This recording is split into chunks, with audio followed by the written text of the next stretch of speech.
Okay, in this video I'm just going to have a look at a 613960002, which is this this is probably the most sort of common look of these watches that you'll see on eBay these days. Reason being, they've been repaired several times, they've had water ingress, and people have mixed and matched parts from various watches to make one watch.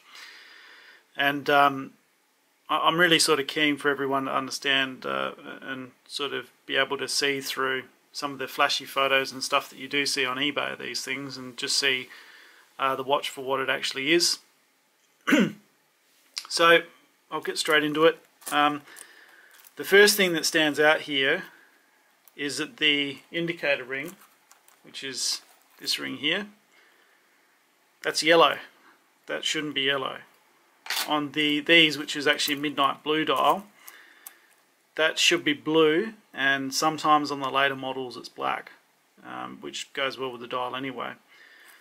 So that ring's actually come from another watch, and you'll see there as well that it's quite pale, which means that it's had a fair bit of UV exposure. And what happens is the yellow rings go white, and the blue rings go grey. So in this case it's had some UV exposure and it's started to fade quite badly. The bezel ring there is an original bezel ring, from what I can tell. It's got some amount of UV fading. I've just confirmed it. It's definitely an original one. It's got some amount of UV fading, but it's not too bad. So if you're building it, so that would be sort of acceptable on this sort of watch. That's about how they look these days. There are replacement bezel rings around which have to be pressed in, but I've found that they don't have the same amount of durability as the original ones. So they actually scratch quite easily. I've scratched them before just pressing them in.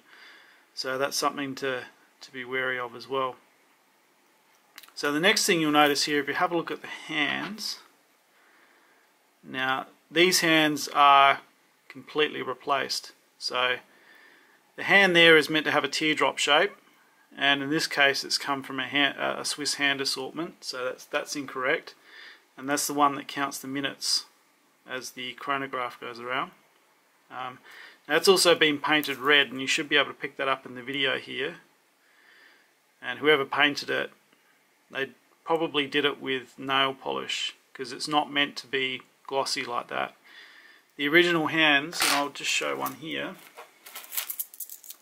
So if you have them side by side, I think you'll be able to see it. The original hands have got a teardrop shape, which you can see there. I'll just try and get both of those on my hand. There we go. So they've got a teardrop shape, and this one doesn't, so that's incorrect. Now if you have a look at the rest of the hands, now this isn't a completely fair comparison because this is one of the earlier examples of these, so put that away again. If you have a look at the rest of the hands, these hands here, you can see they're quite shiny and they're rounded as well. The original hands on these watches don't look like that at all. They're not quite as shiny as that, and they have a squared off sort of appearance on the top. Also the lume, which is that stuff there, the glowing stuff, that should be white or a cream colour if they're original. So you can see there, that's just come from a hand assortment as well. Someone's put those on just to fancy the watch up to get it ready to sell on eBay. So if you have a look at the sweep hand there as well, that's also been repainted. You can see the really glossy paint on the top. That's incorrect. There should be a satin colour, and the colour's also wrong as well. So on the blue dialed versions of these, the hands are all a tomato red colour. So it's red with a little bit of orange in it, whereas these have been painted a blood red, which is more correct for the yellow dial watches.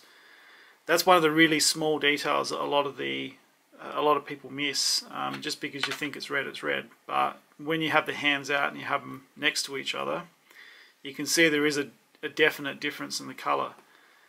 To confuse things even more, when you have a look at the SEIKO parts book, they list both the blue and the yellow versions of this watch using the same part number. However, the colours are very subtly different. So that's something else to keep an eye out on. But yeah, the hands here are all completely wrong. Now when you're having a look at the dial there, I don't know if this will come up on camera, but you can see some spots on it. Now what that is that's from either UV or water or both hitting the dial and actually just damaging the lacquer surface that's over the top of it. So the way the dials are made is they're machined out of a metal disc, and then they spray paint on it, which is the main colour, and then they seal it with a clear lacquer. And when the clear lacquer starts to get damaged, it discolours like that. And you can see, I think you can pick it up on the light there. So yeah, you can see spots like that on it, and they don't really jump out at you, but when you're looking at it every day, you definitely notice it. Another thing that's a giveaway of a fairly beaten up watch is the lume on the markers here has gone, it's nearly gone black. So you see there it looks quite dirty.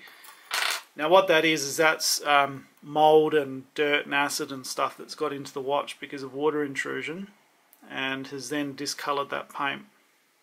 It's fairly easy to change, but it's a good sign that the watch has had water inside of it.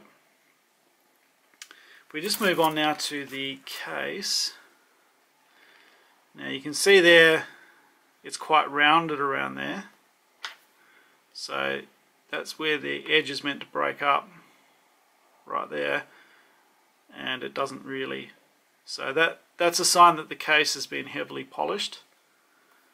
So if the case is in good condition, that edge should be like a knife, and I'll do some videos later on of some of these in really good condition that will show you the difference. But you can see there it's really undefined, it's kind of rounded, and the originals, while they were bright, they weren't like a mirror finish on the polish at all. If you have a look at the lugs there, that's pretty much the same deal. So I'll just see if I can get it in better light there. So you can see that the lugs, they're all quite rounded. They should be knife edge sharp, and that there should be dead flat. So that's a big sign the case has been polished on a big buffing wheel. If we move over this side, that's pretty much the same. So you can see that it's been polished on those edges there. It's also had a replacement crown. So the original crown has a small dimple in the middle, and this one's dished. So that's an incorrect crown.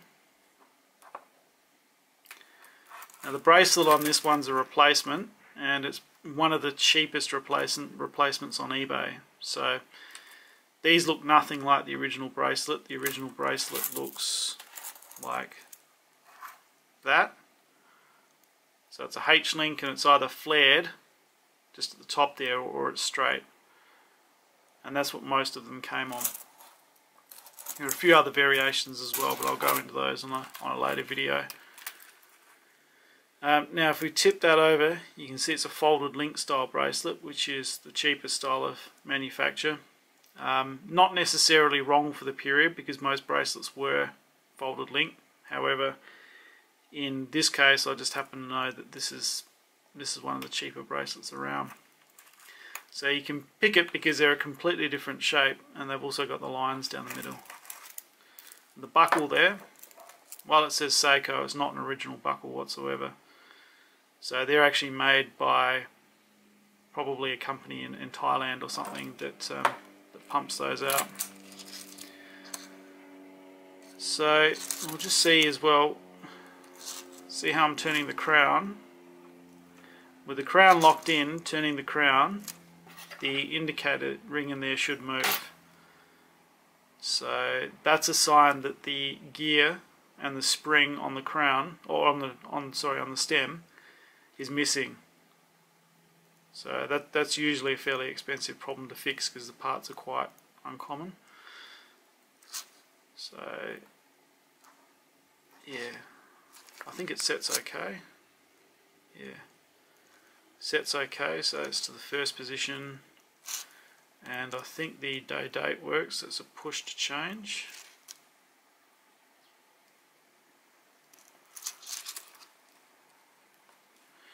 There's another problem we've just found, so it only changes the day.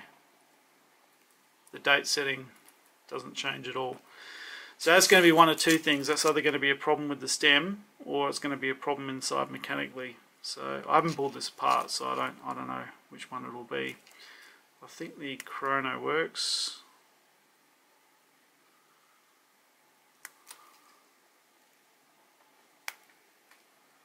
There we go. And another problem, it doesn't set back to 0 every time. So that indicates probably dirt inside, but it could also indicate a broken part or something like that, and I won't know until I've got it apart. It could also indicate that the sweep hand there is loose. So if that's loose, it won't set back to the same position every time, and that requires a bit of jiggering around to fix as well. So there you go. That's just a few of the points to look at when buying these watches, and I'm going to keep doing these and just pick up different problems with them. So this watch here, I mean, in summary, this watch here has been made up from probably 2 or 3 different watches that have all been damaged, and they've just put the best parts that they can find into one and sold it on eBay. And yeah, this is the most sort of common appearance that you'll see of these watches, is this sort of condition. And while they may look great in photos and descriptions and stuff like that, you have to be really careful with buying them, because the problem is getting a watch like this. I mean, yeah, I mean, for what they charge from some of the places that make these out of parts, you're not going to get your money back if you sell it at all, and the value of the watch is actually less than that. Even in the descriptions, you know, they say they're completely original and stuff like that, which is just not true. So there are a few other things to look out for, and I'll keep doing these and keep doing them in a series. And yeah, I'll do another one soon. Thanks.